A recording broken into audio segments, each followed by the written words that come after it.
अस्सलाम वालेकुम वरहमतुल्लाहि वबरकातुहू। नाज़रीन कराम, आज के दौर में बहुत से मज़ाहिब ऐसे हैं जिनमें मुकम्मल तौर पर बुत परस्ती की जाती है। जैसा कि हिंदुओं में बहुत से मज़ाहिब ऐसे हैं जो कि बहुत से इंसानों की पूजा करते हैं, और इसी तरह बुद्ध मत में बुद्धा की पूजा की जाती है जो कि उनके लिए एक नेक इंसान था।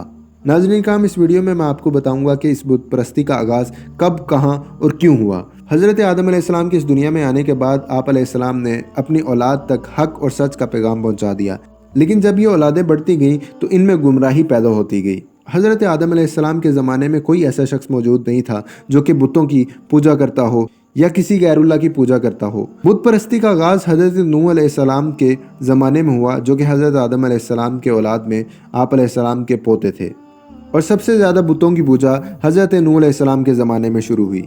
इब्ने अबी हातिम ने अपनी सनद से जिक्र किया है कि यजीद बिन अल मुल्हब इस जगह कत्ल हुए हैं जहां सबसे पहले गैरुल्लाह की इबादत की गई। फिर उन्होंने वद का जिक्र किया जो कि एक नेक और साले आदमी था और लोग इनसे बहुत मोहब्बत करते थे। तो जब उनकी वफात हुई तो लोग उनकी कब्र पर झुक पड़े और वहां गिरियाजारी शुरू कर दी। जब इब्लीस ने इन लोगों के गम और परेशानी का ये हाल देखा तो इंसानी शक्ल सूरत में इनके सामने आकर कहने लगा कि तुम इस शख्स पर इतनी आहोजारी कर रहे हो, तो क्या मैं तुम्हें इस जैसी एक तस्वीर ना बना दूं, वो तुम्हारी मजलिस में रहेगी और इस तस्वीर की वजह से इसकी याद तुम्हारे जहनों में ताज़ा रहेगी। लोगों ने कहा हाँ ठीक है। तो इब्लीस ने इनको एक तस्वीर बना दी और इस तस्वीर को इन लोगों ने अपनी मजलिस में रख दिया और इसकी याद में मशगूल रहे। जब इब्लीस ने देखा कि वो लोग इस तस्वीर के साथ ज़्यादा मगन रहने लगे हैं और दीवानावार हरकतें कर रहे हैं, तो फिर इसने कहा कि क्या मैं ये तस्वीर हर एक के लिए अलग अलग ना बना दूं और वो हर एक के घर में रहेगी और इस तरह तुम इसको अच्छी तरह याद रख सकोगे। उन्होंने कहा हाँ ये ठीक है। अब शैतान ने हर घर के लिए अलग अलग एक वद मूर्ति बना दी और इस तरह वो लोग इस नेक शख्स की याद में मसरूफ़ रहने लगे और इनकी औलाद ये देखती रही। इस तरह नस्ल दर नस्ल ये सिलसिला चलता रहा, लेकिन अब तक ये सिलसिला सिर्फ याद की हद तक मौजूद था।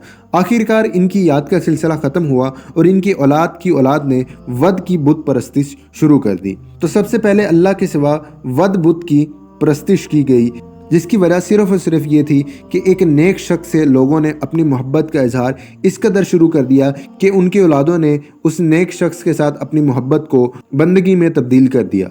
हज़रत उम्मे सलमा और हज़रत उम्मे हबीबा रदियल्लाहु ताला अन्हुमा ने हुजूर अकरम सल्लल्लाहु अलैहि वसल्लम की खिदमत में एक गिरजे का जिक्र किया जो उन्होंने हबशा के इलाका में देखा। इस गिरजे का नाम मारिया था और इसकी खूबसूरती का तज़किरा भी किया और आपसे अर्ज़ किया कि इसमें बहुत सी तस्वीरें थीं। तो आप सल्लल्लाहु अलैहि वसल्लम ने इरशाद फरमाया कि इनमें जब कोई नेक आदमी फोत हो जाता है तो वो इसकी कब्र पर मस्जिद बना लेते हैं और इसमें इस शख्स की तस्वीर बनाकर रख लेते हैं। ये अल्लाह के यहाँ अल्लाह की मखलूक में से बदतरीन लोग होते हैं।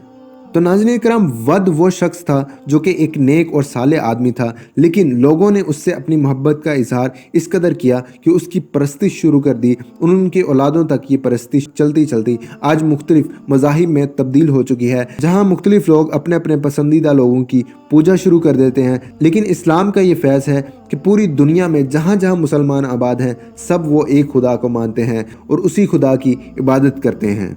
तो नाज़रीन कराम, ये किस्सा था बुत परस्तिश के आगाज़ का कि जब हज़रत आदम अलैहिस्सलाम की वफ़ात होगी तो 146 बरस के बाद बुतों की पूजा का आगाज़ हुआ और वो सिलसिला चलता चलता आज तक मौजूद है, जिसमें लोग अपनी अपनी पसंदीदा अकीदत रखने वाली शख्सियात की इबादत शुरू कर देते हैं। नाज़रीन कराम, आपको ये वीडियो पसंद आई तो इसे लाइक और शेयर ज़रूर करें और हमारे चैनल को सब्सक्राइब करें और मज़ीद ऐसी इन्फॉर्मेशन हासिल करने के लिए हमारे चैनल से जुड़े रहिए।